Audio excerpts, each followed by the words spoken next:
Hello, everybody! Holy shit, my visuals are bad! Hello! Welcome! Y'all are talking to a desk. Let me fix my audio. My audio is really bad. The lo-fi is loud. I'm coughing. Welcome to our mediocre stream. We're fine. Everything's fine. You understand me? You understand me, goddammit. Everything's fine. We're not dying. We're not. Everything's okay. Everything's okay. Alright. Let's swap over to main.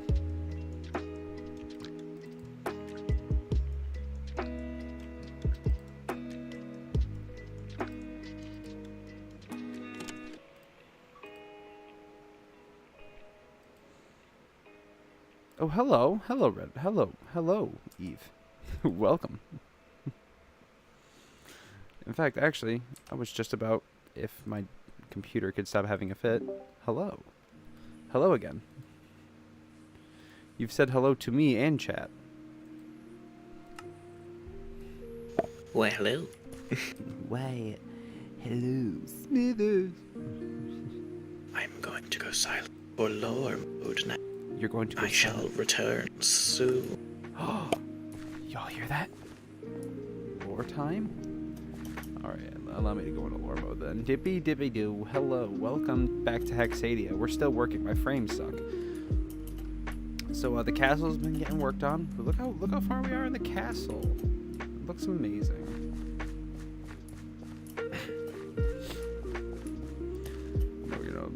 Hope some more people hop in for stream tonight. I know it's been a little quiet lately, so wouldn't be surprised if we're missing a few of our regulars.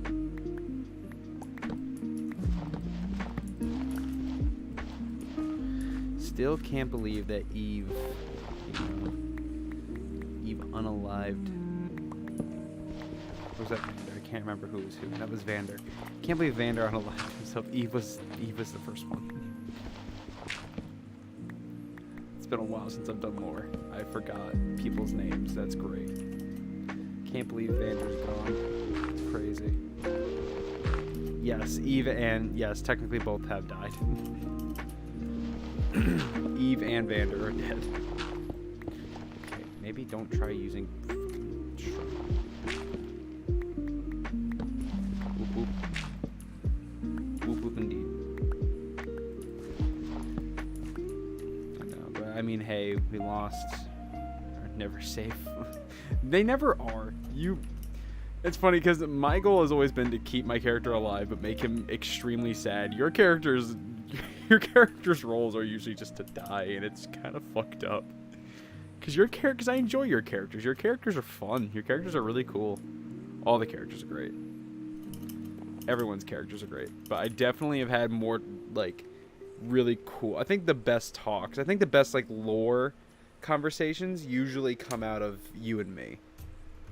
Oh my god, yeah. So for anybody who didn't see it, I was over on RE Games for a stream, and we played. I was over on her channel, and we played the Newlyweds game. And there was one question that was, "What was your favorite lore day on the SMP?" And I totally forgot the first day of Season 2, because that was definitely a really good day that I was excited for. Yes, you were. Yes. Yes, you were, Eve. And it was beautiful. It was great. We had a great time. I went up, hung out with everybody from the SMP, and it was a lot of fun. We had a good, grand old fucking time. And we played, what was it called? Fans got to see my gorgeous face. Indeed they did, and you do indeed have a gorgeous fucking face. You are just mwah, mwah.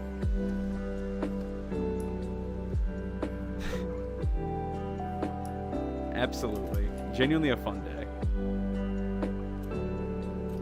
Oh god. That betrayal game. We played a couple of board games because these guys love their board games, I will say.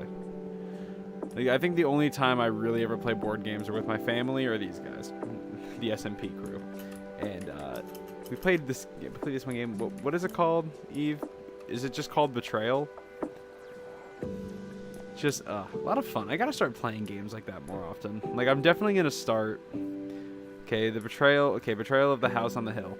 What's weird is, like, I love the idea, because my whole thing is, like, I hate that certain games at the house and the hill. Okay, you're not dumb. You're not dumb. Shut up. You're not dumb. But no, my whole thing is, like, I love when... How do I explain this? I love when games get really in-depth about shit. So, the idea of that game being like, oh yeah, so if you guys get over a certain haunt roll, one of the characters gets possessed by a ghost, and now that character no longer is trying to beat the game as a good person, but you have now introduced a bad part of the game. Like, I love how there's, like, parts of the game where the game actually changes. That shit is awesome to me. Like, I gotta start playing those, because they are genuinely a lot of fun. And when I was, because I got possessed that time, I was my first game, and I was playing the monster, which is supposed to be like everyone's supposed to know what they're doing, but that was genuinely fun. I definitely gotta start playing games like that more often, because they are genuinely fun to play. Who is texting me? Showing up pro stream Saturday. Oh yeah, Ari. Ari just wrote, "How dare everyone here not come to my stream after I wrote y'all on Discord." I put a notice in on Discord that everyone should come over to Ari Games and watch our stream of the Newlyweds, and none of you came. What are y'all making me look like? Hello? Hello? Is anyone here? Describe here. Not the fucking voices again, please. Not the fucking voices. There's some sheep. Oh, like you're actually here. Hi.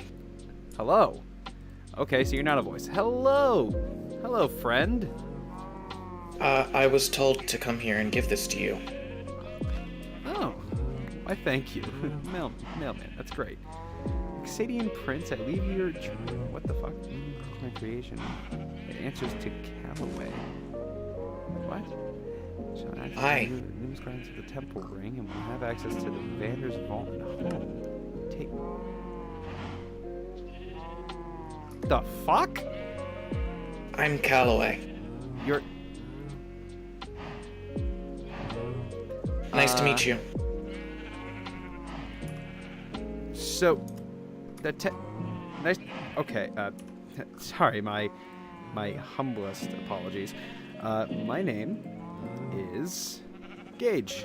I am the king of... It's not much of a kingdom yet, but this is Hexadia, and I welcome you. You say your name is Callaway?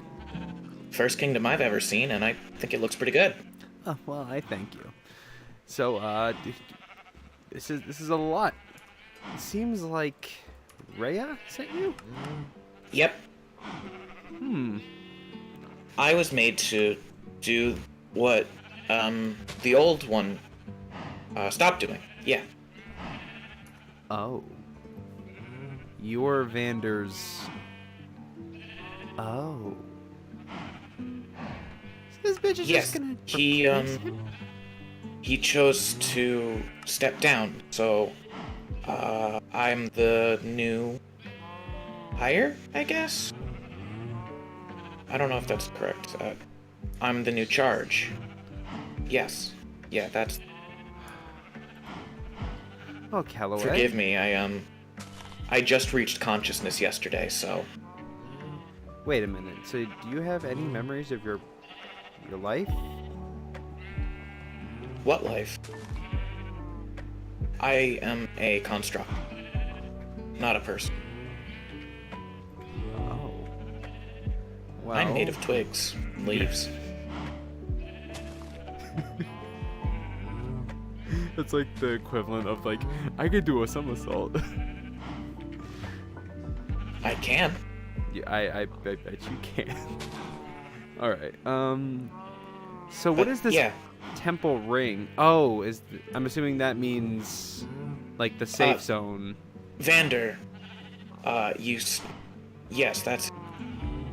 Vander used to take care of the temples do upkeep them in good condition. I see. Well, I see. I believe he stopped that a while ago. Yes. It appears so. Well, I believe Grana's temple has retained some damage. oh, that's I should putting fix it that lightly. soon. I like your cows. Oh, thank you, thank you. So, here, where are my manners? Come along. I'll show you around. Cow. Yes. I see you've also mastered morphing. Okay, how old are you now? You said you only gained conscience yesterday? Yes. You are a day old. Awesome. Great. So welcome to Hexadia. Please watch your step. That's okay. So I am currently in the process of renovating, but this is where I was originally staying. You have a skull on your floor. Yes, I do. Yes, I deeply apologize for the mess. I haven't exactly been expecting any new visitors. So I must say, this is quite sudden. Your predecessor and I were very, very close friends. It's still Heard weird. about. Yes. It's still weird seeing, knowing that he's gone. Hello, Hannah. We're doing lore. But the way I see it, welcome to Hexadia.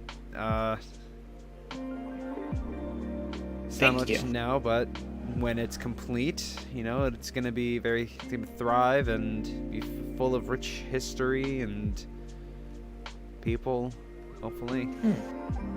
But I like it here. Thank you. Well, I mean, if you'd like to build a house or something, or, you know, your predecessor did build a house off yonder. I don't know what it says. Yes, that is where I am. That is the home of the guardian. I see. So you're going to be staying there from now on. Or the keeper. Maybe. I don't, maybe. Well, there's no rush. I might stay here. Well, you're more than welcome to. You can build a house anywhere where you find a nice plot of land. We are planning on renovating. I say renovating, but we are planning on taking out this whole little peninsula here that this bridge is connected to turn this into more of a bay. But other than that, you know, we have all this land. Feel free to build a house. We can even make you... let's see. You can even, if you'd like, have you ever heard of a hobbit home? They're very nice. You can even you can even build it into one of the areas that's closer into the mountains or something along those lines and build a nice little hobbit home. But again, no rush. That seems... Why do you look so sad? What do you mean? I'm very, very happy I'm here. I'm alive and I'm working on my home, you know. You have experienced a lot of this. That's putting it lightly, kid. I will stay here with you. Thank you. Appreciate that.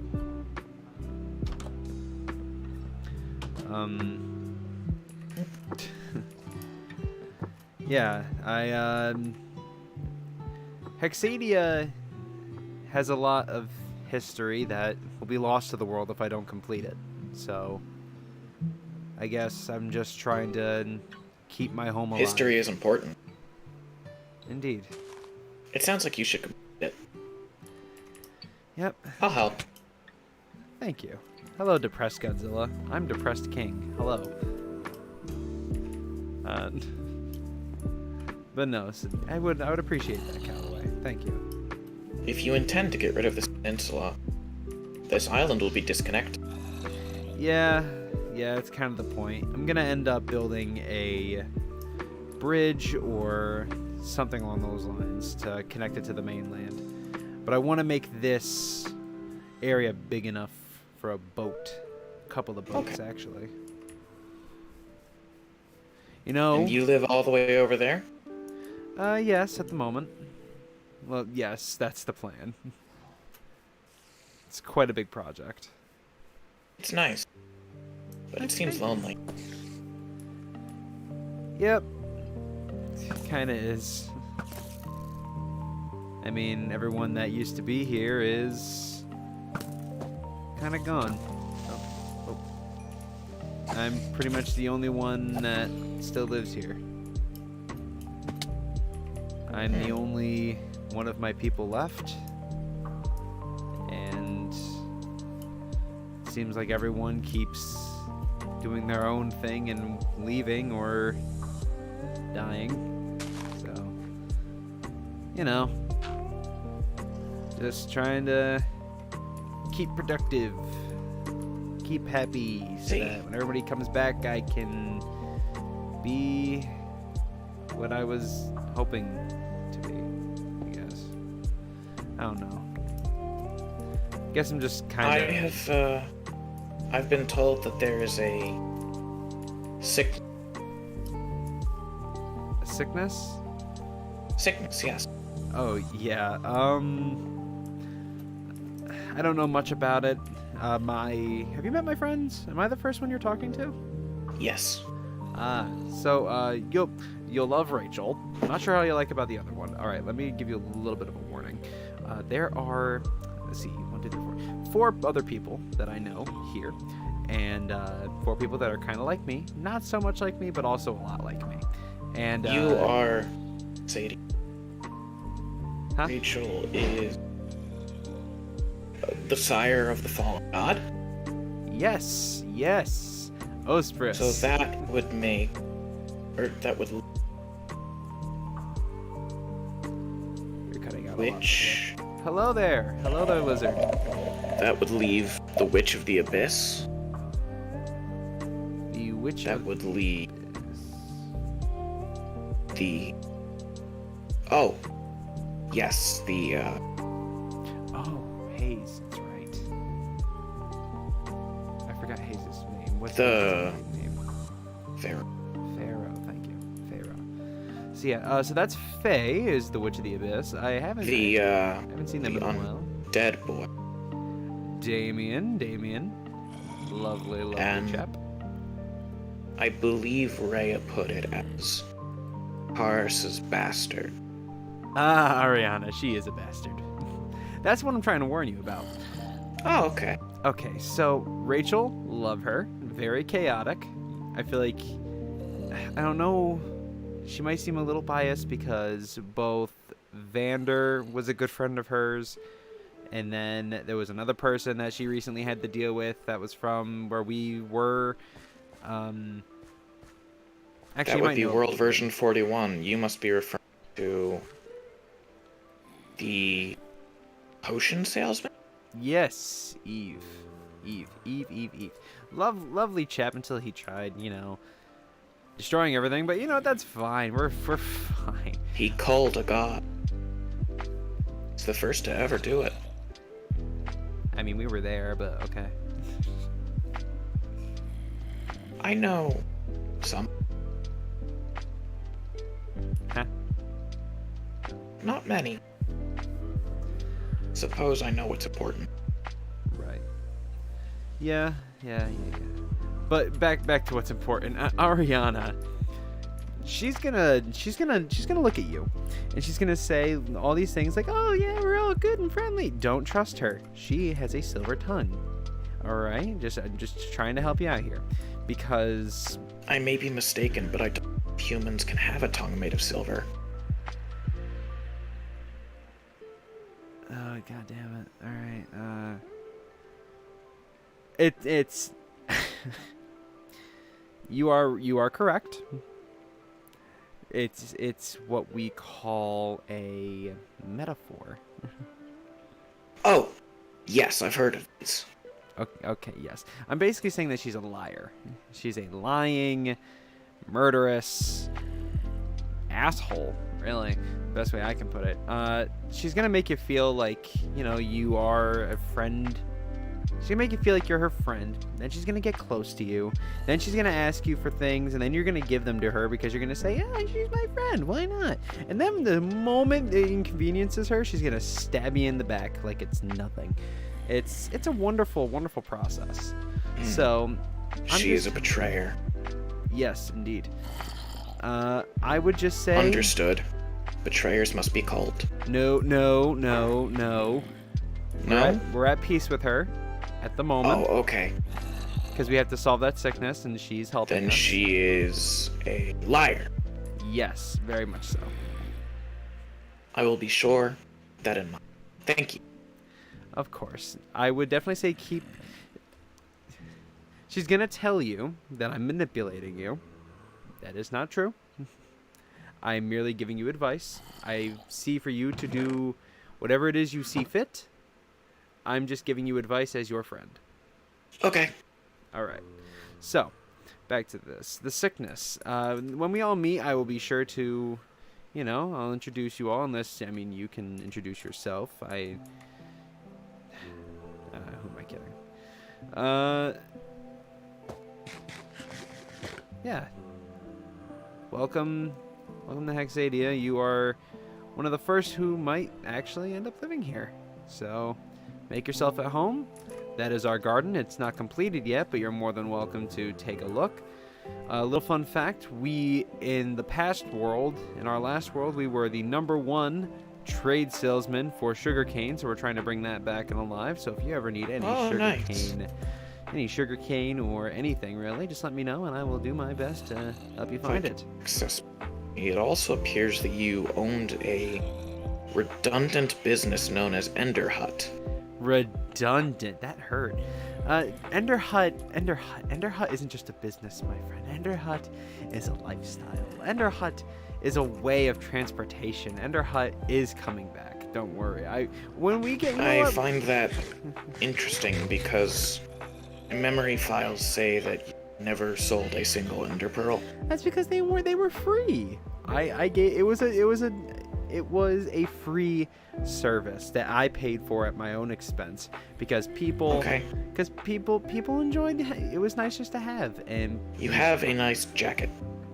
Oh, thank you. I appreciate that. A really good friend of mine actually designed it for me, and thank you. Oh, that's good. Just add that one. Friends are good to have.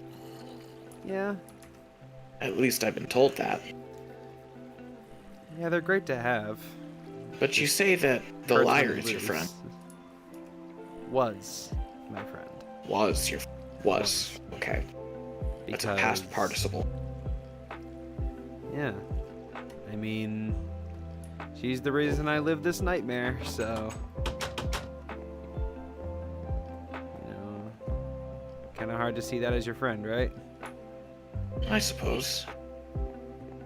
Let me show you. Let me show you the castle. Do you have any chance? Do you have the wisp in your? Oh, that is not a wisp. That is not a wisp. Appears that you do not have a wisp. I do have a wisp. I just became a blubbles for a second. All right. So if you'd like to join me over to the castle, this is what we've been working on in my quarters. If you ever need to contact me or ever need to, you know, see what's going on, I live up in these nice little 4 towers over here. Your castle appears to be a bit flooded. Yes, it is. Well, I mean, it doesn't help that I'm building it over an ocean. There's very little support, so don't jump too much. Like that. The entire pillar just falls.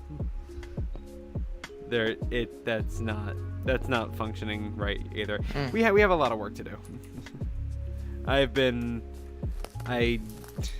used to have someone to, you know, kind of tag with me in these builds, but they're not necessarily around anymore, so I kind of have to. What color are the elevators underneath us? There are no elevators underneath it yet. Oh. That's why. Okay. You don't have elevators underneath of it. Nope, not yet. I've solved your problem. I'm helping. Yes, you are. Thank you, Cal. It is such Baymax vibes. I love it. I know what Baymax is. Think of a giant. You know what a marshmallow is? Yes. He's like a giant marshmallow Oh, that likes to help people. okay. You have gravel in your home. Yes, I do. This was to take away all the water. No, in your enchantment room. Oh yes. We can just ignore that. Here, I don't have a shovel. Shit. Here, we can just take care of that. Torch. Sometimes I kind of just get lost in thought, so I build those to make sure that nothing comes and attacks me. Oh, I see. Yes. Would it not make more sense to simply have doors? Callaway, you just blew my goddamn mind. So do you like do you like the map of Hexadia thus far? You have a lovely home. I thank you. It definitely needs to be updated. What is that to the west? Or east, actually. Wait, no. Sorry. West. Oh, why is everything messed up, actually? Wait a minute. What's going on with us? Oh, there we go. I fixed it. Thank you. Also, part of your map is unfilled. Oh, yes. Yes. Once I get a bit more work done around here, it'll be nicer. You said to the east? Or West. west. Which one are you referring to? In the top left corner? This here. That would be Rachel's house. I will go explore. Yes. In fact, actually, I can come with you. Yes, Rachel is another person from our world. There aren't a lot of people from this world. I know Faye is from this world. However, Damien, Ariana, Rachel, and myself are all from, you called it 41? Yes. Yes. According to what I know, this world has a population of several million. I haven't met many of them. In fact, I believe I've only met 2. I do not believe that you count towards that. Oh, you do not. Because you are a product of a god, actually. I know that I do not count.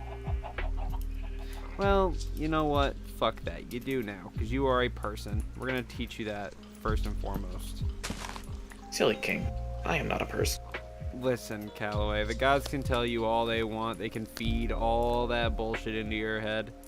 You are a person. You're sitting here, you're talking to me. Made of sticks and leaves. Okay? And I'm made of flesh and bone. Who cares? You're still a person. You have a conscience up in there. You can talk to me and I can talk to you.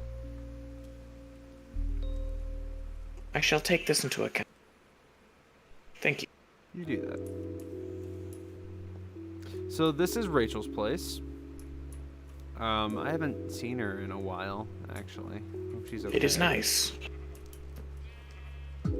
Yeah, it is. She's doing pretty well out here.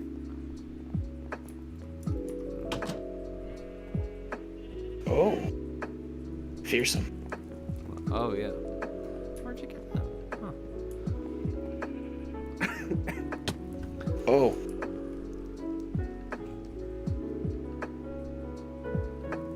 Crazy kid. Oh, shit. Like, God damn it. Whoa. more fierce. 2 more heads. Oh, very fierce. She still has that. The Isn't that miners. lovely? I believe they were a faction 41. Yes, yes, they were. And a proud group that served in. By the way, Depressed Godzilla says hello. Oh, hello. Yeah, no, so the miners were a group that served along Hexadia in 41. Rachel is actually the leader of the miners. She has a box full of heads. Indeed she does. I have a box full of heads as well. Interesting. Yes. So how much do you know of this world? What would you like to know about it? Just what you know about the gods and what they're doing.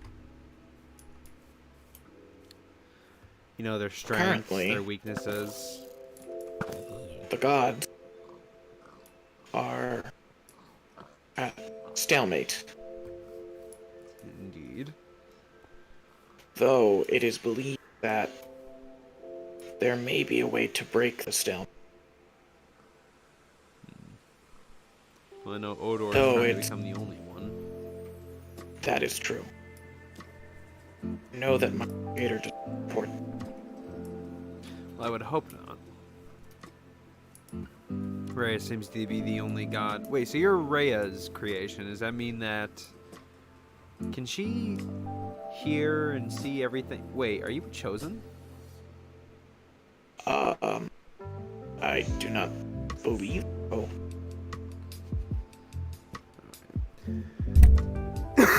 Sorry, streamer, I just totally smacked you. What did Rhea tell you? Has Rhea ever spoken to you directly? she told me to you. There has to be something. Everything else, no. Because I need to. It would be convenient to not. What does that mean, Rhea? Do you have armor? You're gonna need more than that. Here, you said that, it says here that it looks like you are more than welcome to Vander's vault and home, and I'm assuming that also means his gear. I suppose so. I have not investigated his home yet. It felt.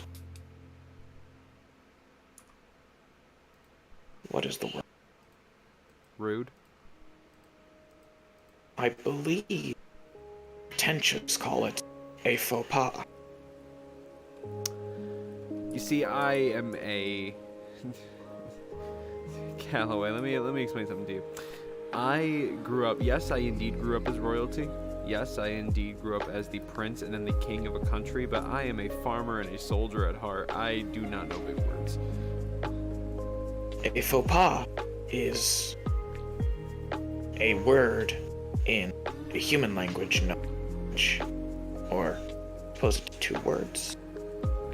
I believe it is akin to a party foul. Oh, I see. Yes, that I know.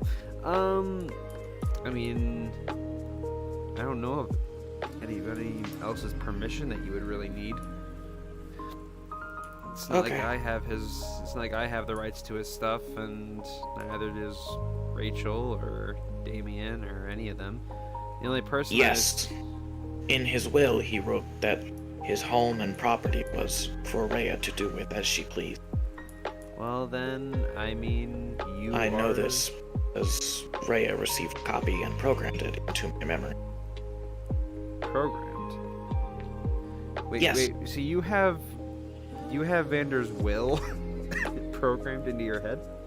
Yes. It seemed pertinent. I Huh. also know of the cult, in that their leader has recently passed. after double-crossing Odor, leaving them in disarray. Assumedly, this means that Odor may attempt seat a new general. He may. I mean, But- he might have trouble trying to find another human that'll trust him. I suppose that I am speculating. I mean, you're Zombie not is wearing boots. It He is quite silly. Mm-hmm. I will kill him. He's dead now. You have stolen my kill. I know. I apologize. Would you like his boots?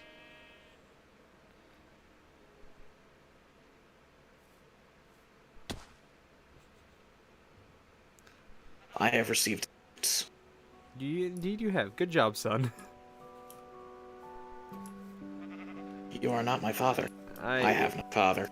It's a joke. Okay. Okay. I will remember that. Okay, cowboy. Well, here, shall I show you to Eve's home? You had one more question, didn't? Or maybe I have. Tell you? Yes! There is a way to break the stalemate. And how was that? The gods have a stalemate. The heart, yes. None of them can gain the power of the heart. None of them can kill each other. True. But the heart... I'd assume that the heart went back to Kaharis. Yes, he is hiding. No one knows where Kaharis is. Well, I mean... I know Ariana says that she has no idea, but I don't necessarily believe her. I don't feel like she would ever give Kaharis up, even though he's a bastard. Though assumedly, human to get there. Assumingly humans can get there? No, but God cannot kill a god, so fighting a god would be pointless. Of course. I mean, that's That is how... why the gods do not fight head-on. It would simply continue forever.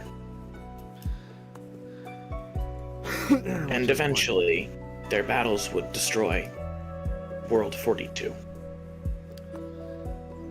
And nothing new could be created due to destruction of Workshop. I believe its ruins resides in this world. The workshop? Yes. How? The workshop was in World 41. Yes. They used the workshop to create this world, and then they destroyed it. Its ruins are... I have a gap in my memory. I don't know where the ruins are. But I do know that they exist. Well, I'd imagine that if the heart were anywhere, it'd probably be where the workshop's ruins are. That could be. But the gods know where the workshop is. Assumedly, they would have checked there for Kaharis already.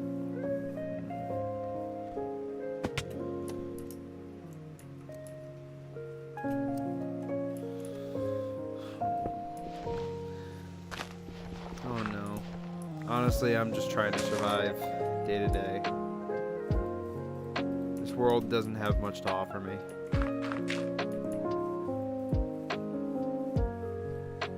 You have your kingdom. My And your friends, do you not?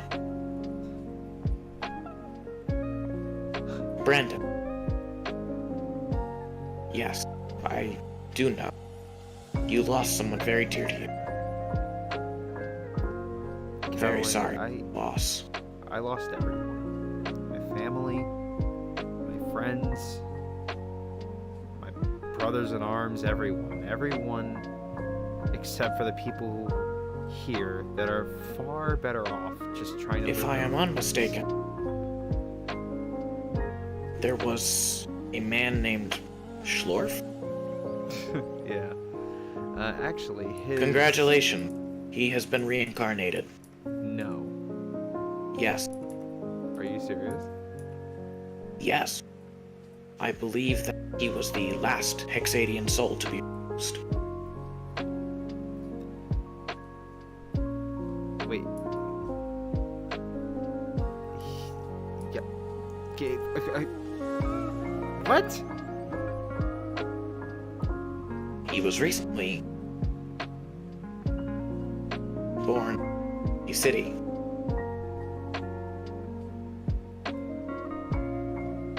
It is my job to know the people of this world who worship the god. Well, I mean, in a few years when Schlurf... Is his name... I have to know, is his name still Schlurf? No, Oh, damn. I believe his new name is Matthias. Matthias. Alright. Though I believe that his strange father calls him Matty Crit. Maddie Crit. Well, when Maddie is... When young Matthias is, you know, more of a young man rather than an infant, he should come here. Truly, it is hard to say whether or not he will grow to be a... I believe he was born sickly.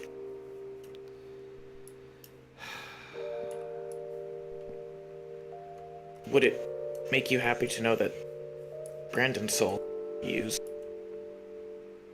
What? He is not suffering inside of the sword Dainsleaf. Well, he was, but the souls that were stored within the sword have been mostly reused, except for a few very dangerous ones.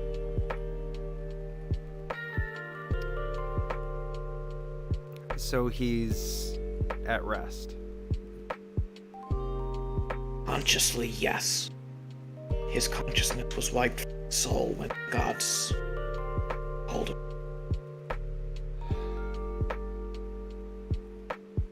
Odor can technically stop coming back dead like they sometimes can. But he can stop the cycle of rebirth.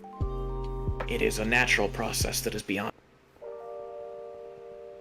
reincarnation.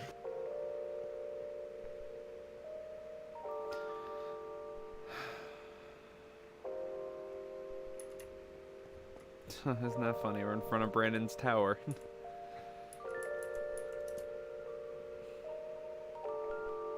You know, he was my... He was a hero. He gave his life. He was my hero. He was the one that gave Hexadia hope. Whenever something was fucked up or a job went wrong, he was there. And now he's not. None of them are. They all... And now I'm just here with this empty, lonely castle in this beautiful field with no one in it. Your parents' souls have also been reincarnated.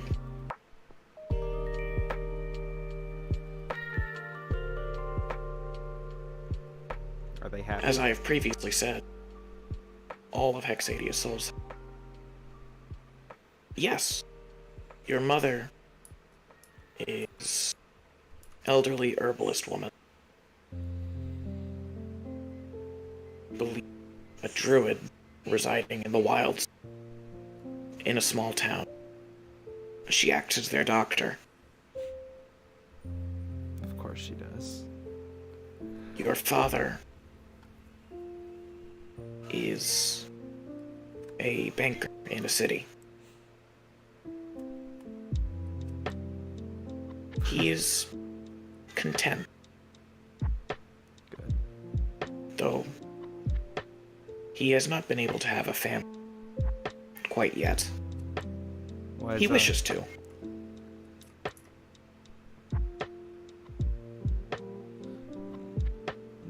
Another Hexadian named Maurice has also come back as a controversial chef. Of course he is. His recipe for ale is questionable at best. Oh man, you have no idea. I know it's a I very do. weird recipe. He put wheat in it. Well, I guess wheat normally goes in, but not flour. Listen, bud. His stuff, you see, the flour thickens, all right? The flour acts as a thickening agent, so when it hits you, it hits longer and it hits stronger, okay? There's a method to his madness. I may not know much, but I do know that drinks maybe are not always supposed to be thick. Well, more Reese's ale is, buddy. I'll have to make some for you sometime. He showed me how to make it. He showed me how to brew it himself. Okay. So if we go straight through this tunnel. Oh. And there it is. There's Vander's home. Oh. Yes. And this is where I was dropped off initially. Oh. Well, this, I guess, if what Rhea said is true, is kinda indebted to you. I suppose it is. Well, how strange. Well, Vander was a good friend of mine, and you seem... I don't know. There's something about you that's oddly familiar. You definitely remind me of him. In a weird way. Not that you're weird. Not that you're weird. Honestly, I'm very... Knowing that my people are, I guess, alive in a way, it definitely makes me feel better. Thank you, Callaway. Home is very useful. That's strange. There are many eggs. What? Vander, what the fuck were you doing? That's my own inner chest. I'm an idiot. Yeah, so Vander, Rachel, and Damien, very more like Rachel and Damien. They like to do some weird things most of the time, and Vander would always get caught up in the middle of them, along with myself. Interesting. I feel like you'll fit in just fine.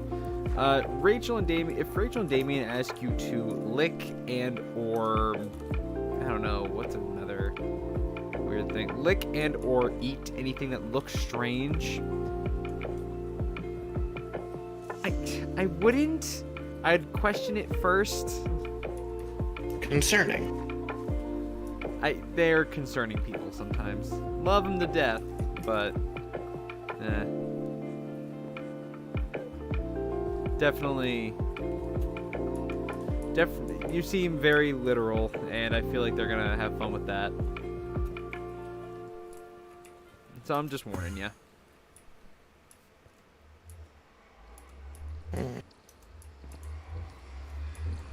They're very good people. You don't have to worry about that.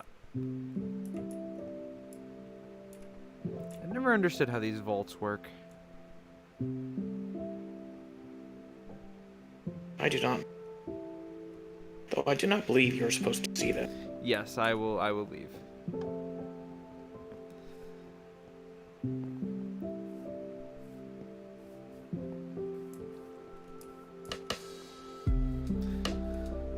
Brandon.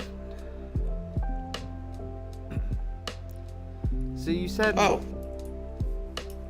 What? There we go. Now you're in? Yes, I suppose I should now inherit my birth. I suppose you should.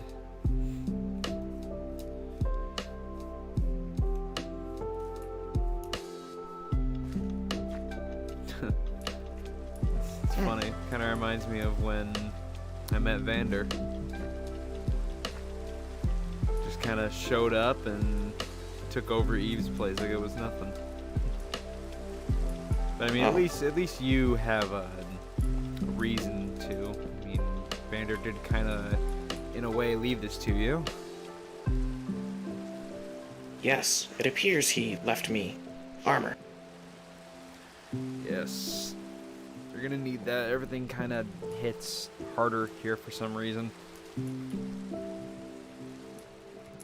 There are quite a few things. It's weird. There's more to do in this world, and there's more animals, there's more everything, but it doesn't feel like home. I doubt it ever will.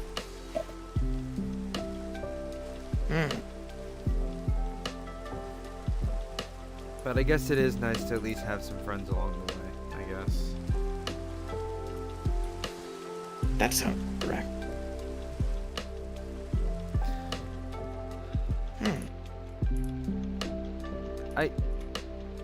Yes. I don't know if you have asked. There is me. armor here.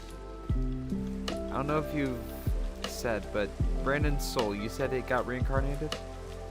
Yes. Where is he? Where is he? Yeah. Where is he?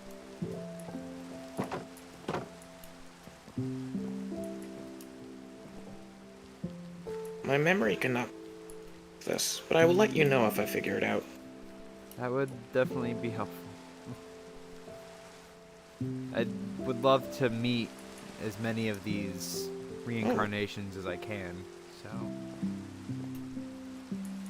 Especially if I could see my mother and father and Schlorf eventually, or with Matthias. I feel like in a way they're all... This is an interesting place. Are you still inside of his vault? Or your vault, I guess, now?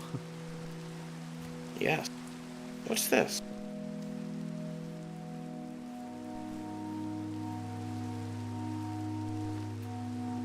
Oh. It appears as though it is a list of he's made for. A list? Yes. He crafted people with weapons, Oh, yes. utilities. Yes, you see this, you saw that giant, stove, I guess? The forge, yes. Yes, the forge. He used to make people weapons out of the forge. Before he... Yeah. I plan on... I shall learn how to use this forge. I'm right there with you, pal.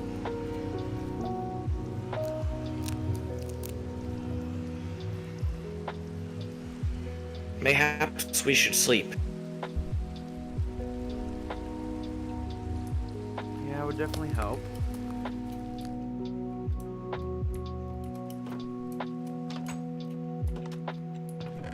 What's this? Oh, I know it. This is not the info.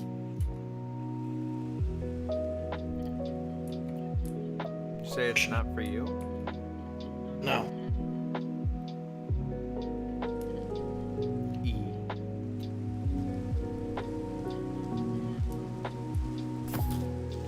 Sleep. It is for Vander.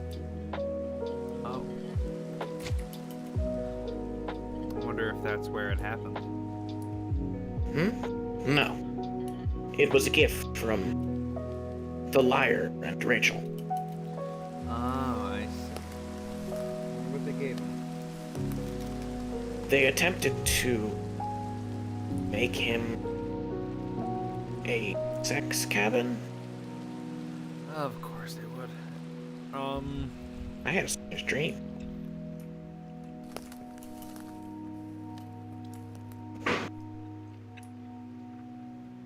Oh, yeah. Do you have anything called the Necronomicon? No. Okay, good. Stay away from that. Okay. My knowledge of the Necronomicon is ungodly. It is very ungodly, which normally I would think it would be a good thing, given the circumstance, but nope. If you trust your sanity, if you want your sanity, definitely stay away from it. Okay. Alrighty. I appear to have stepped on a strange mushroom. Whoa. Oh, buddy.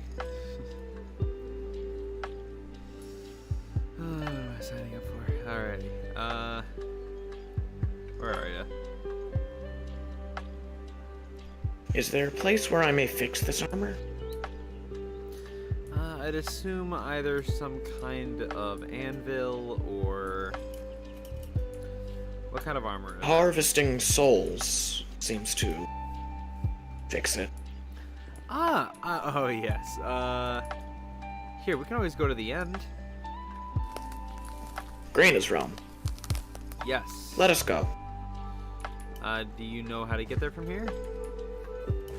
Yes. Alright. Nice little plot hole so that we don't have to try and figure it out.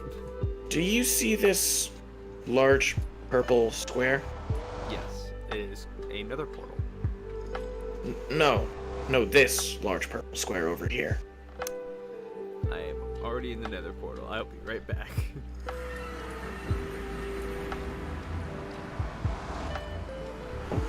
It is by this large bridge. Oh, hang on. What purple square? There's a purple square right here. Is it on the other side of the bridge? No. Perhaps I am seeing this.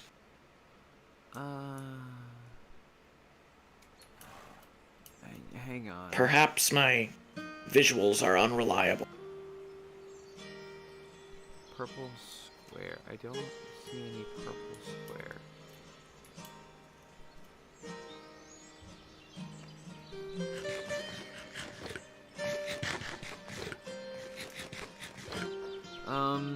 How far is it from the bridge? I think it is not important.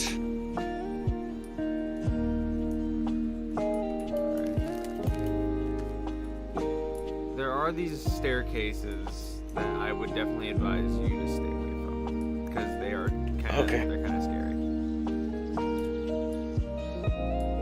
And I would not want to get caught up in one of those.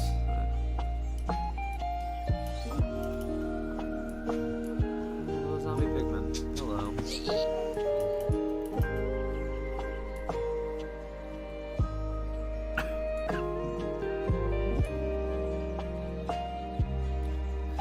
So is there anything else you, I don't know. So what, your goal is just to keep the temples tidy, I guess?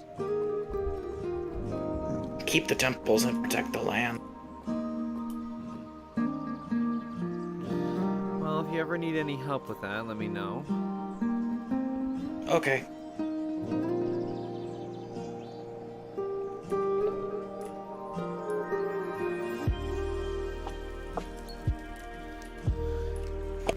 I feel like you're gonna be a good fit for Hexadia, Callaway. There's a lot you can... I hope that is true. We're gonna show you that you're not just a puppet for them.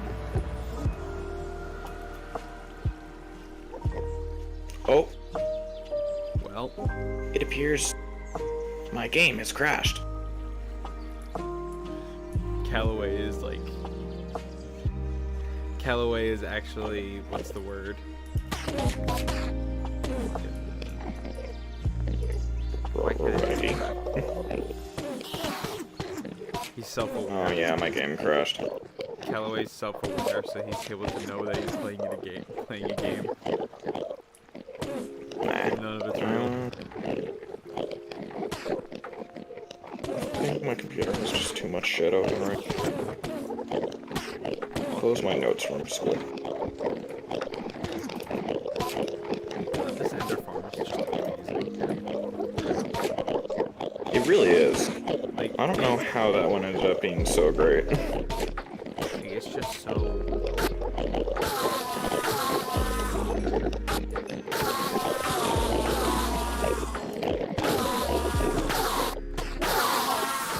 Alright, I gotta try and hop back on, because I do need to fix Vander's armor. It's broken.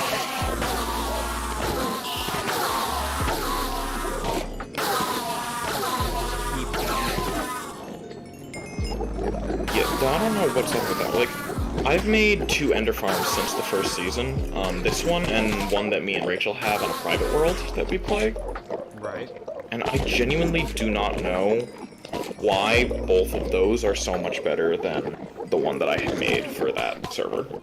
Like, it doesn't look like you did much different. I don't know. It might just be that, like, 1.16.5 nerfed Enderman spawn. Maybe. Maybe I built these out further than the other one. I don't know. Well, they're a hell of a lot better. It's like, I know. not that the other one was bad. Like, the other one was all. No, I know. It's weird, though. But, like, this one's spawn rate is just fucking insane.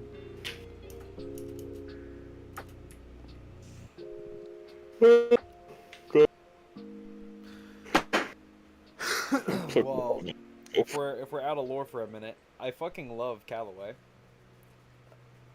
I love this character. And if he's been in the works for a little bit now. If anything happens to him, I'm going to hold you responsible personally, Eve. I wouldn't expect it any other way. Because I hope you know, I am now going to look at this this character as if he is a child of Hexadia, and I'm going to like, no. I'm gonna go full dad. It's gonna be amazing. I have nothing to say on this matter.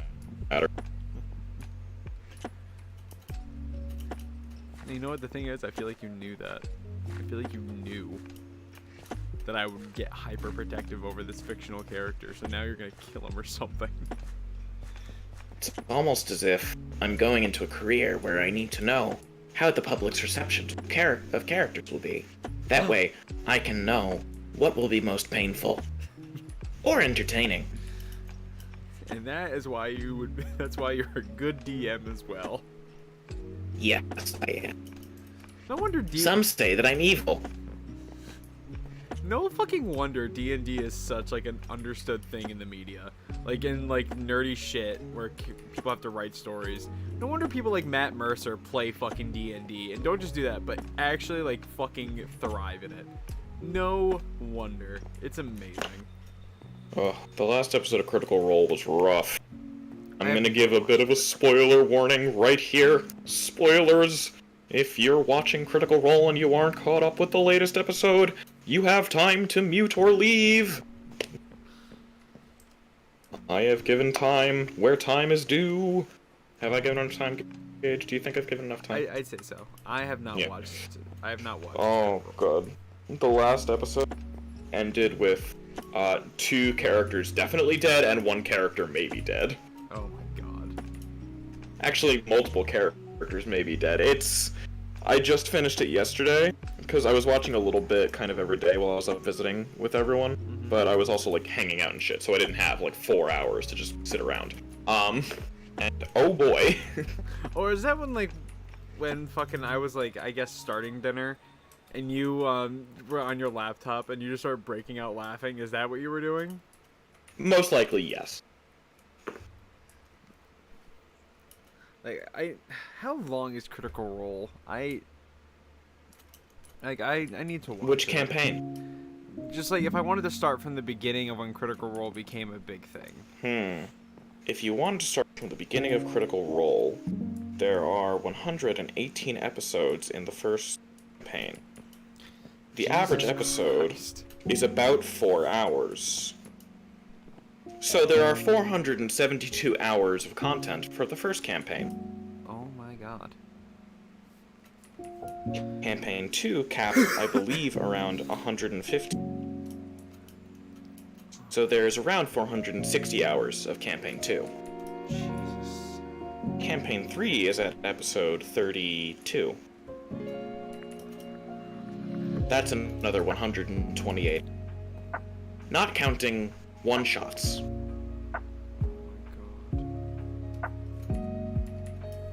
So In total, all 3 campaigns currently add up to around 8 to 900 hours. I would never have. Oh my god. How long has this been going on for? 6 years. That's still insane. Possibly going on 7. Oh my god, that's crazy. And then there's also, I've heard a lot about Let's Quest too. With fucking, what's his name? The guy that, he's like a big voice actor for like all the Rick and Morty projects. Not Rick and Morty. What's his name? It's fucking Brent. It's the guy that is in charge of the Game Grumps. Oh. Yes, I know what you're talking about. He's like a big part of it.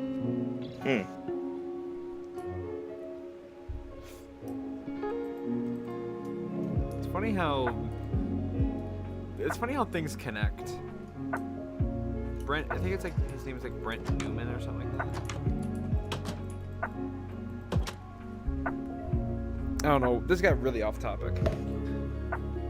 All I can think of is No, Critical Role's great though. So all of D&D is great. You know what's so good? Dimension 20. Dimension 20. That one's by, well, they have like guest DMs for some seasons, but that one's mainly run by Brennan Lee Mullen. It's the College Humor D&D. Let's play.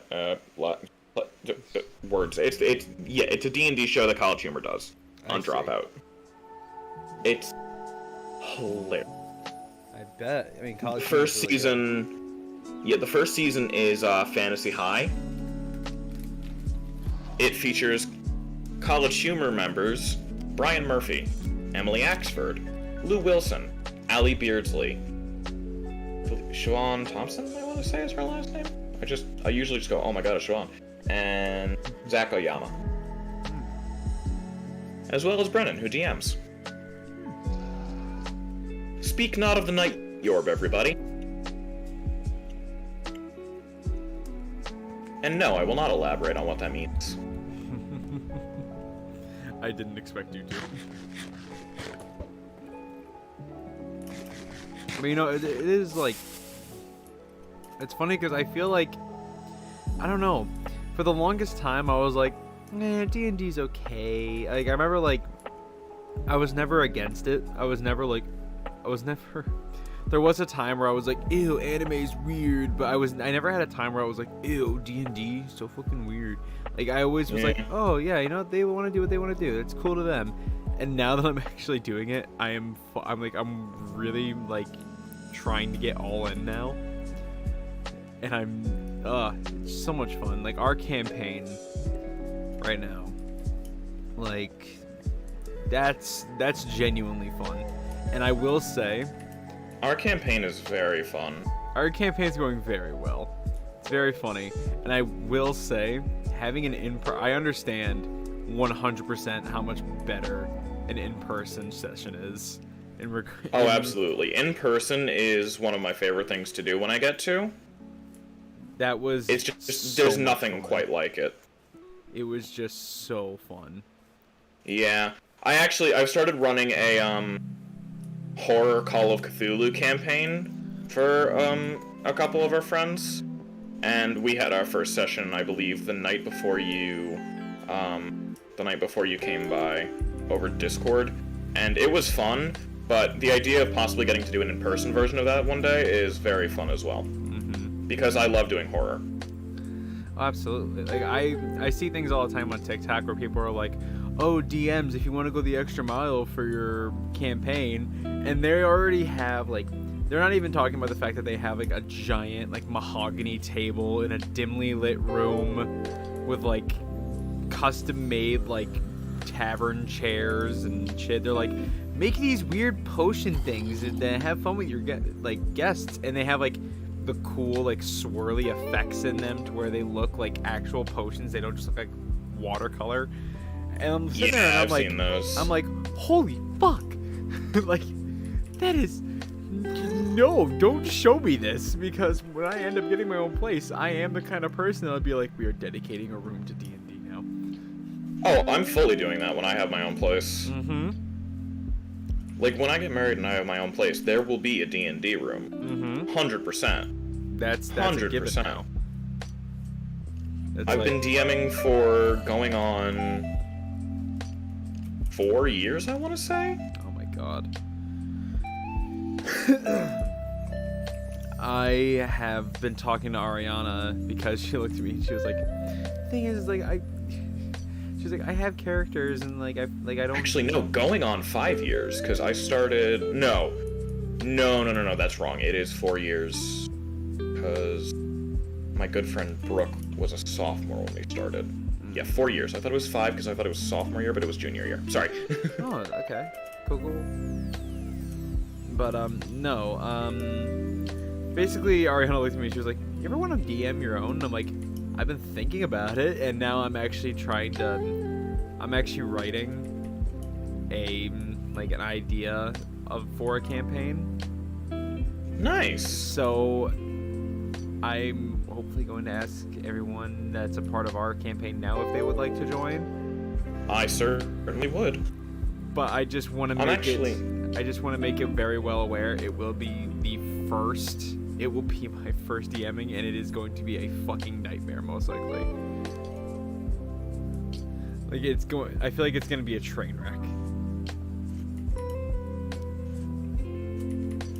But, you know, I gotta I'm gonna definitely start watching. Fine. If I can give need. I know I needed. Yeah, I know. Like, I wish I'd had this advice when I was. Don't play much, because chances are the best way to make the story move is by just creating some check marks on a list and put them where you want to put them. But there are some occasions where you're gonna have to be like, oh, they're not going this way, I'm gonna move this little check mark over to where they are. I see. Yeah, because I remember Ariana said something similar, because in relation to our campaign, we were supposed to stay with that company for a very long time. I warned her that was not going to happen the way she wanted it to. Literally the first fucking session. To be fair, I didn't think that the first session would be when we immediately fucked up, but, hey. it honestly, I wouldn't have it any other way. No, it's very fun, because now we're like this weird morally gray group of mercenaries. It really is. It's funny because my character's not even morally gray. My character has a very sound moral compass. But at the same time, it's like, well, yeah, don't have a lot of options here. All the characters, me and Rachel's are like the worst as people. Mm-hmm. Vinali's trying so hard to be a good person, but then it just sounds like such a Vinali bottom. really is trying so hard to be like a moral human being. But then all of a sudden, elf. turns around. It's so funny. Or I mean, if we want to be a real vampire, but it's just so funny because like we'll be sitting there, and meanwhile we're literally in the middle of fighting somebody, and he's like, "We just want to talk." I'm like, obviously, it's not gonna work like that, bro. Yeah, I felt a little bad about that, because Vinali was like, let's just talk, and I was like, nah, we throwing hands right now. Hands. I will say, to be fair, I did give that guy fair warning of, hey, we're gonna fuck you up. Oh yeah, absolutely. That's why I was like so excited. That's why I had Schlorf run face first into that motherfucker. Oh, I loved it. It was just so funny, because he was like, you're the one stopped in the middle of a field, and I just went, yeah. I was like, I think I said something along the lines of, look, it's clear that you want this fight. He's like, you're the one who stopped in the middle of an empty area, and I was like, yeah, I kind of wanted it too, and then I immediately attacked him. It was so great. And I will say... Well, actually, no, I didn't attack him. I cast Mirror Image because I'm a warlock and I'm wimpy. Yes, and then you ended up having like 4 shadows of yourself for a full hour after. Yeah. The issue with warlocks is you just don't get a lot of spell slots. Like, you have a lot of things that you can do without spell slots, but, like, you only have 2 spell slots. I think it would be the opposite because you're a warlock. No, sorcerers and wizards get a lot of spell slots. Warlocks get at most 3 spell slots, I think. Oh, okay. So kind of like the same thing as a paladin, almost. almost, like close to a paladin's spell A casting. bit. I'm wondering if you're gonna DM, what character should I use for that? I've got a bunch that I could technically use. I have no idea. I'm not really writing it to where anybody needs to play something specific. That's fair. I like doing, like, me and Rachel are playing siblings for a campaign that our friend Tom is running. We're playing Satyr siblings, Kieran and Calamity, who are a little bit sociopathic. They're actually, they are a full experiment on a relationship that is extremely codependent and what happens when you introduce other people into that relationship's environment. Oh, okay, I like that. Yeah, me and Rachel have a lot of plans for them. She's playing Calamity, I'm playing Kieran. Calamity is kind of the older sister who kind of knew their dad growing up and, like, learned how to be a decent person. And, like, knows how to be a decent person, but hasn't been able to in such a long time because they've been on their own for a while. Right. But she is just trying her best to, like, help her brother as much as she can while trying to fulfill her mother's wishes. And Kieran never knew his father and only knew a bad and abusive childhood and just developed into a total sociopath. I see. I'm assuming Rachel wanted to play that one. No, Rachel is playing the sister, the mentally stable one. Oh. I'm playing Kieran. You're the sociopath. Yes. I see. It's going to be an interesting role-playing experiment for me. That's the other thing. I can't wait to figure out how to find the line between properly portraying this character as tragically as he is and not being a murder hobo. That's the thing. I am excited for whenever I do another session to actually, like, change up my character. I'm definitely going to change up my character next time because even... excuse me. Even, like, with the SMP and the only other D&D session I'm doing, I usually stick to a certain kind of character, which is supposed to be like this, oh, I'm a morally stable person. And, like, I get angry, but I'm okay. But yeah. I can't wait to play. Like, I'm actually excited to try and play a character that's just batshit crazy. No, for sure. I mean, a lot of people start off that way. Like, all D&D players joke about, like, the human fighter approach as the first character. Mm-hmm. And you're not a fighter, you are playing a paladin, which I give you credit for, because it's hard to manage spells on the first time through. Yeah, that's the thing. I'm pretty sure that one that we used this last session is the first time I've used the spell in the entirety of the session. Yes. You know what I can do, actually? Critical Role a long time ago did, like, deep dives on the different playable classes. I'll send you the paladin video. It might help you kind of figure out the vibes a little bit. All right. And the mechanics. Because smites are like the creme de la creme with paladins. Right. And that's what I used, right? I used the Thunderous Smite? Yes, you used a Thunderous Smite. And because you're a paladin, you actually get to choose new spells after a long rest. Oh, shit. Okay. Yeah. But no, like, I'm just thinking about that fight, like, in general, because hearing about all that, I think the one thing that makes D&D so fucking cool is because there's no, like, screen, because there's no visual representation, it's all in your fucking head, like reading a book. Yeah, it's playing pretend for adults. It is so fucking cool. Thinking about that fight specifically, just how, like, I have this idea of all of us in a field and all that, and just seeing Schlorf move in my head, I'm just like, this is fucking cool. Also, yes, for stream, Gage did decide to play Schlorf. Yes. Because for anybody, okay, let me give you all the history down on Schlorf real quick. Schlorf was a character originally created in this SMP in the first season.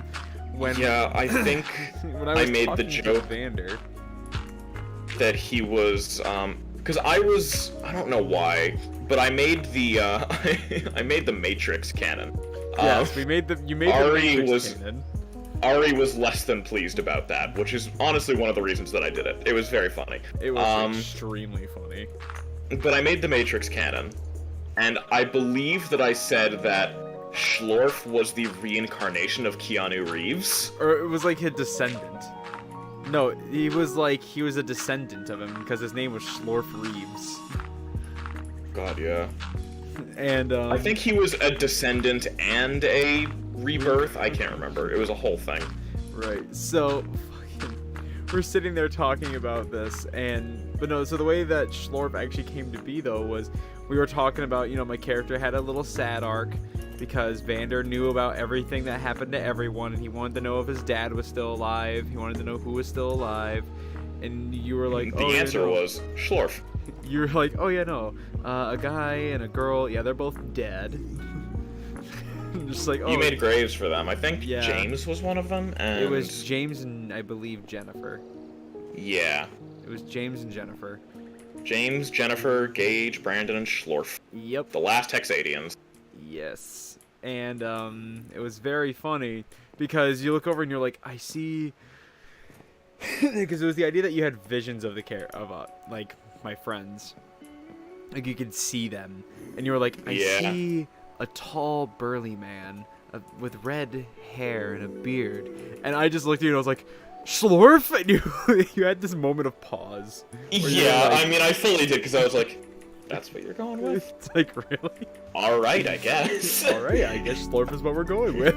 And I guess that's what we're going with. And I love it. And then when we started playing this campaign, like, a few months later, and Schlorf has already been known as a fucking beloved character in the SMP now.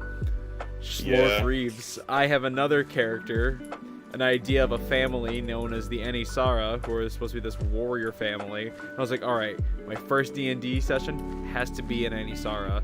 Even better, I'm looking through the profile pics on D&D Beyond, and I see... And one of them is a red man with a red beard. A very large man with a red beard and like with like very thick mutton chops on the beard and long red hair, and he looks like a fucking giant. So I'm like, I have to do Schlorf. This has to be Schlorf. Because that's exactly what I picture him as. Schlorf is hilarious. I really do love him. And Schlorf in D&D, the way I'm playing him in this session is even better. Because it's exactly how I picture him. Just a lovable, just giant teddy bear of a man who keeps getting himself into shit he doesn't belong in. He's also like the party's moral compass. He really... Because, like, as much as Venali really is the party's moral compass, nobody listens to Venali. Exactly. It's so bad. I feel so bad about that, too. The issue with Venali is that he doesn't give himself any opportunities to be taken seriously, because all he does is whine. I know, he sounds like such a bottom. It's like everything he says...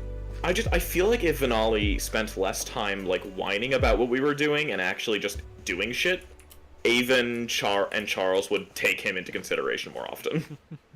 I also love the idea that Schlorf is very easy. Like, he's not the strongest in the group, but he's very easily the one that just gets thrown into shit. I actually think you are the strongest in the group. Charles should technically have higher stats, right? I mean, okay, so I meant strength-wise, like actual strength. Oh, yeah. But I would argue that probably one of the strongest in the party is Darvin. I mean, yeah, I can see that too. Rangers get shit on a lot, but Rangers are good. I am a proud Ranger stan. In this household, we respect Rangers. Of course. I don't see why not. I don't know. A lot of people don't like some of their abilities, but I'm a big fan of the Rangers. But no, so that was like my whole favorite thing about playing Schlorf is the idea of like, well, here we fucking go again, and just getting thrown into shit. Mamma mia. Fuck, here we go again. Exactly. And it's almost always like, and it's the idea of whenever we have to leave, I always want to throw in the idea of me just picking up Charles and putting him on my back and running. Yeah. It's because he's so tiny. He's so tiny and I'm so big. And it's also the idea... He's a little pig man pig. Exactly. And I love, like, how the first like it was again one of the first sessions. Like Rachel looks at me, she's like, Charles goes up, gives me like the uppy arms, and he's just okay with it. Charles is just okay with it. Rachel loves doing dumb shit like that. It's genuinely one of her favorite things. Well, that's why I love playing a giant character, so we can do shit like that. Just like, yeah, okay. Alright, whatever. I have a few characters that I have saved up that I haven't gotten to play. I have a bunch of old ones. Out of the characters I have played, Avon, who is my reborn Pact of the Undying Warlock, is who I play with you guys. I have played Destin Lev de la Fontaine for one of Tom's one-shots. Jesus. Who was a Swarmkeeper Ranger. He had like a bunch of cool, glowing, neon-looking like koi fish that swam around him and did damage and shit. Well, that's fucking cool. But it was like an anime thing, because like every time he pulled out his katana, they appeared. It was really cool. He was very samurai-esque. It was really cool. I love that. There was a lot of really, really cool flavor with him. He was a Kijin, which is a homebrew race that I found on Pinterest. If I find it in my photos, I'll give credit to the person who made it real quick, because I really should do that. I will say, if there is any amount of organization I would need to do for it, I will. I would love to do. I would love to do a Star Wars D&D session. Oh, dude, I actually planned out all the shit for that one time. I don't think I have the notes anymore, but I did like a whole fucking thing based off of all the classes you can play in Star Wars: The Old Republic. Oh yes, there you go. And it was so cool. Dude, I would fucking love that, because the amount of like fucking joy that comes out of D&D so far, like just fucking around and doing stuff like that. Like now even the attacks are great, because now, like, I will say at first the whole like planning out attacks, because I was learning at first, it was like I'm still learning, but yeah, like literally just trying to understand what certain phrases were was annoying. So I was combat is like the crunchiest part of D&D. Yeah, well, I mean that's because it's also the hardest part to make immersive. Yeah. I as a DM still kind of have a hard time making it immersive, just because, I don't know, like, I try using digital maps when we're all at college and shit, but it can be hard to get everyone, like, into shit. But I think D&D Beyond, when 1D&D comes out, is supposedly gonna have a combat running thing on there. Yeah. But I don't know. I'm not a huge fan of what I've seen for 1D&D so far. I might just stick with 5e personally. A part of me wants to learn, because not even learn. I know how to animate. I'm just not. I do not have the patience to do anything like really long and like meticulous. But that's just me. And I get it. Took an animation class last year. I don't think I've ever been closer to ending at all. It's a pain. Animation, it genuinely fucking sucks, and that's why I have the utmost respect for animators. 5 straight hours of work for 10 seconds of footage. Yep. That's the thing. You know, I mean, if you took an animation class, you know rotoscoping, right? Yes, I know rotoscoping. Yeah, you know that's I how. don't believe I enjoyed it. Yeah, you know that's how like the lightsaber effects are done. That makes sense. Yeah, and I looked at my professor. I looked at my teacher in high school, not even college, high school. You know, in between classes, I had a laptop that was. Like, that class allowed us to use MacBooks, which was fucking awesome. Nice. And they paid for the school paid for the whole Adobe program for students. So I was like, I get to use this, but then my teacher never fucking taught us Adobe. He taught us iMovie. So like, iMovie's a good like learner. A lot of high schools don't have the funding for Adobe is the issue. I know, that's the thing. That's right. but what bothered me about it is that we did, and we had it on our laptops. We just didn't use it ever. My high school, me and Rachel's high school did use Adobe. We actually took a class where we learned a bunch of it, but I gotta say, Adobe, I don't know. Adobe. The programs can be a bit difficult. Yeah, that's the whole thing. That's the whole thing about, like, anything in the creative field, whether it be art, animation, Photoshop, filmmaking. Yeah. A lot of the actual art, of course it comes from your actual, like, eye and your actual, like, instinct of doing the project. Like, in my case for filmmaking, there is a lot that goes behind absolutely, like, the directing, the actual, like, shots, the visual takes, and everything that goes into it. Of course, there's, like, a fuck ton of it. But certainly. One of the hardest parts of the entire field is just learning how to use the fucking, like, software. Yeah. And I gotta say, a lot of people nowadays are kind of turning away from Adobe product. Yes. More digital artists are turning to Clip Studio. More animators to other animation programs as well. Well, it's because there's a fuck ton now. Like, there are so Yeah, many now. It's kind of because, like, I mean, Photoshop was never really made as an art program. Artists just kind of brute forced it into an art program. Yes. And now that more, like, actual programs that are built for these kinds of things are being made, more people are using the ones that are actually made for it. The reason that Adobe is still out and still is used to such a degree is because it's the industry standard. Yeah, most companies do use it as the industry standard.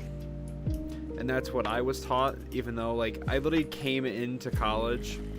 The way I did it is I took an intro film class in high school as a college course. And then, so basically when I went into college, I didn't have to take it with all the other freshmen. I could just take it with everybody else that was already been there for a semester or two. No. And they looked at me and they all looked at me and they were like, "What are you doing here?" And I was like, I know how to edit. They all looked at me and they were like, "All right, what software do you use?" And I said iMovie, because that's what I was taught in. And iMovie's industry standard is Filmmaker Pro, which is an Apple product. And they all looked at me and they were like, "We don't use that. Adobe's the industry standard, so Adobe is what you learn." So I basically went into this advanced course where they don't teach you shit about editing, trying to use a software that I didn't know. Yeah. Which was great. It's me and Rachel took a high school class, and then I had another college class on Adobe shit. That's when I made that book about poisons, you remember? Yes. You remember my book about poisons. I only talk about it every once in a while, but you remember. Yeah, I remember because you always bring up fucking Nightshade. No. Monkshoot. Very different from Nightshade. Nightshade is a berry, Monkshoot is a flower. It's also known as Wolfsbane. Ah, I see. Yeah. Yeah. It's also a very pretty thing. Very, very pretty. It's actually used mostly as houseplants. Isn't that funny? What? Why do I not put it past the human race to use a dangerous poison as a fucking... I believe it actually gained popularity in Asia. Oh, okay. And it was brought over from there to Europe and America. Still very deadly. Oh, extremely. Even a small amount of it could kill you horribly. Is it like by touch or is it by like ingestion? Ingestion, usually. Oh, well, keep it away from your fucking pets. Yeah, right? Like, I always wonder, like, what if your dog just starts eating your plants? Like, Bye, I guess. I know. Jesus. Gonna keep, like, is there a remedy for it? Like a... I'm sure that there is an antitoxin, but you have to know that you are poisoned. Right. Oh my god. And the issue with it is that it's very fast acting. And usually mimics the effects of a heart attack. Yes, let's just put this in our house, everyone. So if you're old enough and, like, prone to heart disease, they might not even check if you're poisoned. They might just believe you died. Of natural cause. Actually, in some cases, like, if you're just prone to heart disease, they don't check. You could just die.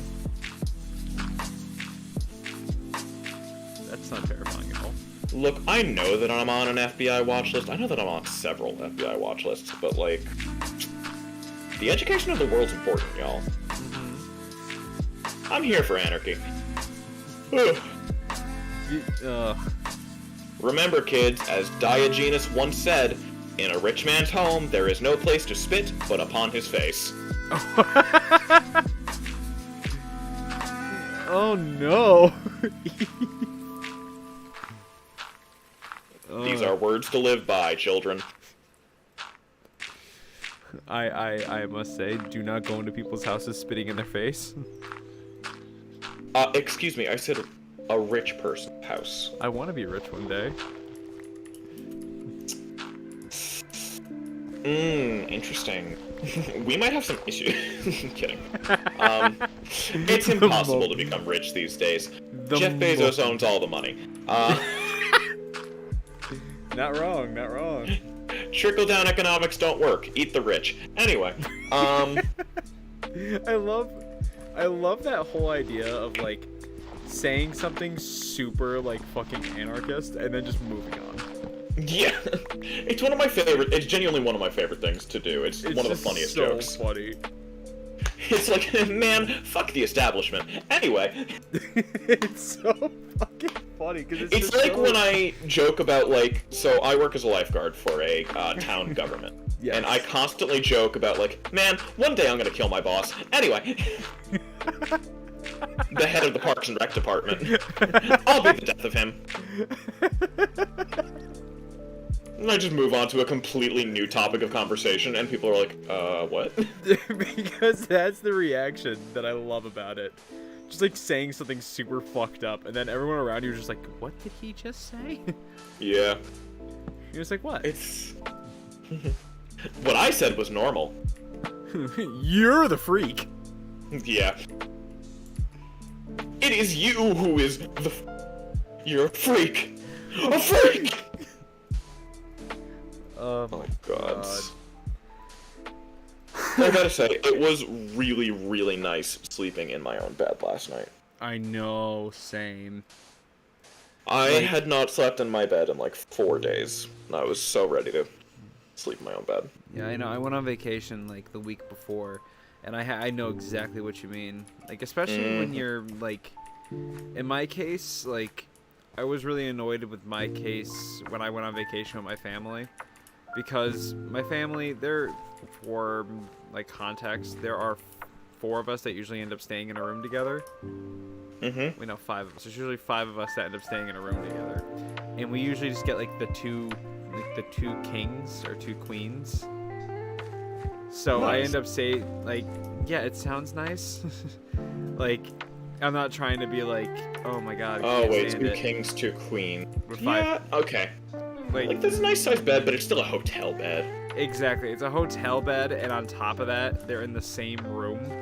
So it's one of those things where it's like, yeah, everyone, like, I don't have, like, too dysfunctional family, but being around the same people, like, regardless of whatever, being around the same people that you butt heads with is not, it doesn't go well after a few Gage, days. I've been on my fair share of family vacations. We used to go everywhere with my cousins. Let me tell you about our Boston trip. So, my parents and my cousin's parents, my aunt and uncle, were like, we're gonna rent a house in Boston. And we were like, awesome! We're gonna go to Boston, we're gonna be right on the water. So we get to this place. We rented an upstairs apartment. That is, probably in total, maybe the size of, like, the common area room of Rachel and Ariana's apartment. Oh no. For 10 people. Oh my god. We ended up climbing on the roof in order just to get Wi-Fi. Oh. Me and my brother slept on cots, like full fireman cots, that my uncle brought from work. My cousins slept on couches. I don't know, my cousin Julia, her couch somehow lost the cushions at some point, so she was just very uncomfortable. Meanwhile, the parents got beds, and the younger sisters also got beds, but there was 4 of us who were just living life. And I'm assuming when the trip was 2 over, cots. when the trip was Oh, over, my back everybody... was absolutely killing me. Yeah, that, but I'm assuming it was also like on the drive home, your parents were like, so who had fun? It genuinely was a really fun trip, though, because we ended up staying. It was like during the Olympics a couple years ago, maybe like 8 years ago now. No, maybe 4. No, shit. Wait, maybe it was 8 years ago. Oh my. No, it couldn't have been. Well, actually, how long ago was the Olympics? Oh, well, I know that they just did the ones that were for 2020, like, because 2020 Shit, was it's like... when they were supposed to be held. Oh, they were supposed to be held in 2020. Yeah. So, okay, yeah, maybe 4 years ago from 2020. That would be correct. Yeah, so about 6 years. So, like, it would have been, like, my freshman year of school. Oh, okay. Yeah, that's right. Yes. That is correct. I was like, I can't have it 8 years ago. I can't have it in middle school for that. But yeah. So, about 6 years ago then. Still one of my favorite family trips we've been on. Mm-hmm. Like, we have fucking crazy-ass chaotic family. We went to Massachusetts, a couple... Oh, ow, fuck, shit, ow. Sorry, pain. Random pain in my face. That's... Love it when that happens. Oh, yeah, absolutely. Just one half of my face just throbbing with pain. Don't worry, people, I'm not having a stroke or a heart attack. I'm all good. This just happens sometimes. Do you smell burning toast? No, I do not. I do not smell burning toast. It's like weird. I think I've just been on, like, a screen too long. But anyway. Yeah, it was just a really fun trip. Yeah, absolutely. That's what really matters in the end. Oh, but Massachusetts, yeah, everybody was convinced that our neighbor was a murderer because there were bags of indeterminate origin hanging from the tree in his front yard. Oh. I'm pretty sure it was just wood. I'm pretty sure it was just wood drying. Pretty sure. That doesn't sound like a... I mean, did I sleep with a wooden stake next to my bed? Yes. But also, my bedroom was the best hidden, so he wouldn't have killed me. Probably. Probably. That's the best answer. Then there was the time that we had to stop in Georgia on the way back from Florida, and we saw that hobo sitting on a body bag outside of McDonald's. Oh. That... It is also the case that my family is no longer welcome in any Cracker Barrel. What? Any Cracker Barrel? Yes, any Cracker Barrel. Like, they just have you on, like the Cracker Barrel watch list? Yes. What did you I'm not exaggerating. What did you do in Cracker Barrel? I don't want to talk about it. Anyway. I like Cracker Barrel. You're actually pretty nice there. I don't know what happened. Oh, yeah. Love that Southern hospitality. Honestly, the food is mediocre at best. I will not take it back. I mean, you know what, everyone, you are more than welcome to your own opinion. I disagree. That's fair. That's fair. But, God, fuck you. I'm just gonna go off topic for a minute. I recently was rewatching How I Met Your Mother, and there's an episode where they bring up how much Robin says and ever since then I've been conscious of how much I say it, and I'm like, I hate this so much. That is the worst fucking feeling. That is the worst Yeah. feeling. When somebody brings up that you do something, you're like, shut up, because now I'm gonna realize it every fucking time I do it now. Yeah, it was like an episode where it was like the joke was, Ted's college class that he was teaching all watched Robin on the news at like 3 a.m. and had a drinking game where they would drink every time she said I'm assuming they do like a quick cut and they're just all fucking wasted. Yeah. And then at the end of the episode, to get revenge, she figures out that they do it and she just says constantly, and by the next morning they are all absolutely destroyed. But yeah, yeah, Cracker Barrel, not a huge... Where are all the places I've been? Florida, Tennessee, the Carolinas, I've been to Virginia, been to Georgia, Vermont, Massachusetts. Haven't been to Canada. Weirdly I've enough. never been out of the country. I've technically been out of the never- country. I went on a cruise to Bermuda in middle school. Damn. Bermuda itself was lovely. The cruise I was less of a fan of. That's the cruise that ended my childhood friendships. But that's not important. Wait, any of your childhood friendships? Yeah, it was middle school. They were on the rocks as it was, and then you like in an enclosed environment for like a week and a half. It doesn't go well. That's. One of my friends made fun of my sister's weight, and I decked him. Oh, I mean that's okay. You know what? That is valid. Yeah. Fuck that. And I had that whole internal homophobia thing going at that point in time, so I didn't take too kindly to being called gay. Oh. Middle school, the worst time on earth. Anyway. It really is. I mean, you know what's funny? I think, like, middle school on a trip that me and Brandon were on, because, like, Matt didn't go on that trip, but me and Brandon, a couple of friends, like, with the school, we all went on a trip, and we were together for, like, a week and a half. No, we were not even that. We were together for, like, 3 days. I said And a week and a half is a long-ass school trip. no, it was, like, a 3-day trip. But it was, like, the whole weekend. It was 3 days. Nice. But yeah, no, and we were and it was so funny because that was our first time we ever had an actual argument, me and Brandon, and probably one of the only times we've ever had an actual argument. Were you guys staying in the same room? Yes, but it didn't even happen That's there. what it is. It didn't even happen I there. swear. It literally happened like when we went to a zoo for one of the days, and like we had like a little bit of like just a random scuff, and it literally ended before we even got back to the hotel room. But still, like, when you put friends together for too long, they like, I think the only friend who I could probably, like, spend a bunch of time with and not become eventually super pissed off at is Rachel. And even that can be, like, a maybe sometimes, because me and Rachel get sick of each other after a couple days, and we're like, alright, get the fuck out of here. That's Like, weird. you can... That's why they tell friends never to be roommates, because it just... that shit fucks with you, man. But, see, there I fucking go again. Anyway, Jesus Christ, I hate it. Yeah, like... Because in high school, me and Rachel used to literally see each other every single day. Mm-hmm. We had, like, a class together every day of the week. We always had science together in high school. We, on Saturdays, had an art class that we went to together, and then Sundays we did D&D. We saw each other every single day.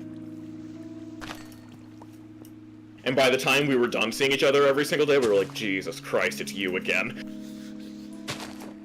That's the thing. Like, that's kind of how it went, like, just a tiny bit for me and Matt and Brandon. But not to that, like, not... Like, the same thing where it's like, we literally could be around each other every day, and we wouldn't get mad at each other. We would just get, like, slowly, like, sick of each other's shit. Well, that's what it is, I mean, right? Because, like, the longer you're together, the more the little things that they do that you used to find endearing become annoying. And by the time you realize that they're pissing you off, it's already too late. Like, it's so weird because for me, Matt and Brandon, we never really get to that point. Me, Matt, and Brandon rarely argue. It is, like, impossible for us to genuinely get upset with each other. Oh, no, yeah, totally, I get that. Me and Rachel are the exact same way. We've never had, like, a real argument. Right. Like, we have, like, little, like, what the fuck are you doing? Like, why are you taking forever to get here? Or some shit like that. Like, just, like, why the fuck are you here? Why the fuck are you there and not here? Kind of stupid. And, like, it might, like, somewhat bug us, but we've never been, like, genuinely pissed off at each other. Yeah, I think, honestly, since middle school... I don't, like, super get pissed off on my friends often. Like, I'll get pissed off at them by association. Like, if I'm having a shitty day and they do something, like, annoying, I'll be like, alright, leave me the fuck alone. Yes. But, like, that's about it. I think the only times that, like, me and my friends genuinely get into, like, fights is mostly my fault, truthfully. Not because I'm, like, a confrontational person or anything, just because I have a fundamental misunderstanding about, like, I personally have a very hard time understanding people that have a hard time saying no to things. Mm-hmm. And it frustrates me a lot. And I always am just at this point of like, dude, it's a fucking 2-letter word. But not everyone has, like, the proper amount of self-confidence to actually, like, say no to everything. Right. And that's something that I've been kind of working on lately. With the help of Rachel. She's like, you gotta be better about this. I'm like, you right. When you write, you write. Like you not saying no? No, dude, I'm so good at saying no. I do it. I was gonna all the time. say, like, you definitely seem like assertive enough to where you could tell people, like, no, fuck off. Oh no, yeah, like my mom raised us to be assertive and stand up for ourselves. But like, yeah, of course, go mom. For example, Lindsay, who I love very, very much, sometimes has a hard time saying no to people. And there are times where I just get very frustrated with her because of that. Right. Because, like, somebody asks her to do something and she doesn't want to do, and then she does it, and she's like, I wish I hadn't, and I'm like, you just could have not. But it usually takes me a little while to get to, like, the boiling point. Right. For me, like, I have a similar problem, but not necessarily that I can't say no.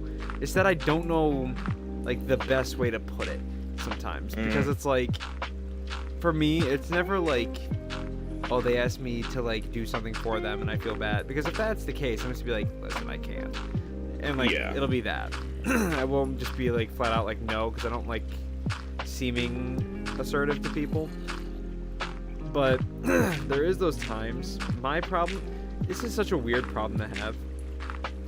I feel like I have very few friends, but at the same time, people want to talk and hang out with me, and it's like I don't have time for certain people, and I hate being that person. Totally. But I genuinely don't have time to be hanging out with everybody that says that they want to hang out and wants to talk. It's like, I totally understand that. Like, if I had to count the amount of people that I see on a regular basis on one hand, it would be Rachel, Gianna, and that's pretty much it at home. Like, I'll see Lindsay every now and again, but she gets busy during the school year. And, like, whatever school friends I have are the people that I see. And, like, D&D and shit. And my D&D friends. But, like, even still, most of the time they're online, so I don't really count it. Exactly. That's the thing. It's, like, it's weird because, like, I'll have, like, college friends out of nowhere that haven't wanted to talk to me for the last year or 2 years. All of a sudden, they're like, hey, you want to hang out? And I'm like, I can't. My schedule is nowhere near free. And I feel bad saying no because, like, because I'm really not available during the week. It's hard for me to be available during times when I work. So it's like, I'm genuinely trying to, like, figure out time schedules, but then I feel bad because I'm like, oh yeah, let's hang out a week or two from now. Let's hang out 2 weeks away from now. And, like, it just genuinely, like, I feel bad, but at the same time, it's like, that's just how it goes. Like, I can't make time for everyone and everything. I barely make enough time for myself at the end of the day. Absolutely. I definitely understand as well. Because, like, I have been trying to be better about it, especially this year, because, like, a lot of my work friends from over the summer, I don't get to see a lot during the year. Oh, Jesus Christ. Sorry.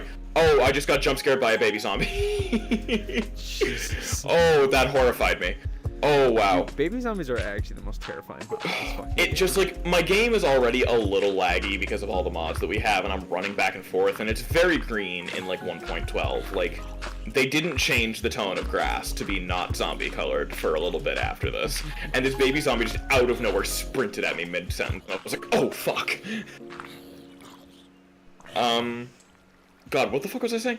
Right, like, yeah, like, all my work friends and stuff from over the summer, and a couple of, like, school friends. Like, I really don't hang out with my school friends as much as I should, because I really, really like my college friends. They're very cool and very nice people, but I am so busy at home, and it's especially hard because I have a full, like, hour commute to school on the train. It's not like I can just pop over and say hi. Exactly. Like, all of the summer, my friend Juliet was just like, you should totally come see my apartment I just moved into. And I'm like, I would so love to, but I do not have the time. I am working a 40-hour week. I promise over the school year I will come. Yeah, that's the thing. I get the same thing where it's like people want me to come and do things that I would totally want to do, but are just genuinely inconvenient. And it's like not inconvenient in like a rude sense where it's like not worth my time. Like it's more like I'd have to genuinely take a giant chunk out of my day in order to come and do this thing. It's just like generally inconvenient to your schedule and will not work. Exactly. I totally get it. Like that's kind of what the problem with this one girl I was talking to was. It's like it was just trying to make something work was incredibly inconvenient for both of us. Oh, because totally. of the time difference.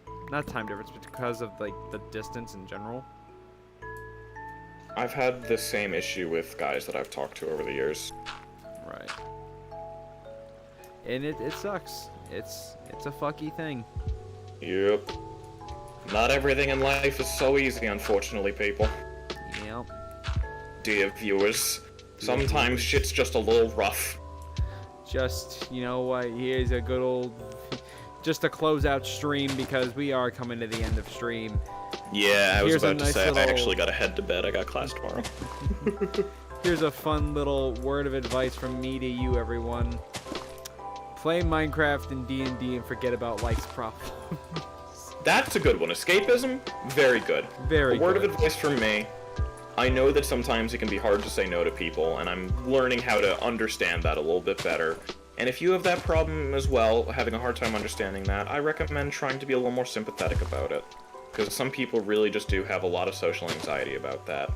But, you know, if you're one of those people who does have a lot of social anxiety about that, I really do recommend trying your best to kind of figure it out, work through it a bit, talk to someone, because being able to say no is very important. Assertiveness. Yeah. Yeah. Yeah. Sorry. And with that, we also cleared out this part of the ravine. Hello! Oh, nice. Alright, everybody. No. I'm just... I was just doing a random hello. I guess I was doing hello. It was like a transfer thing. Good night, everybody.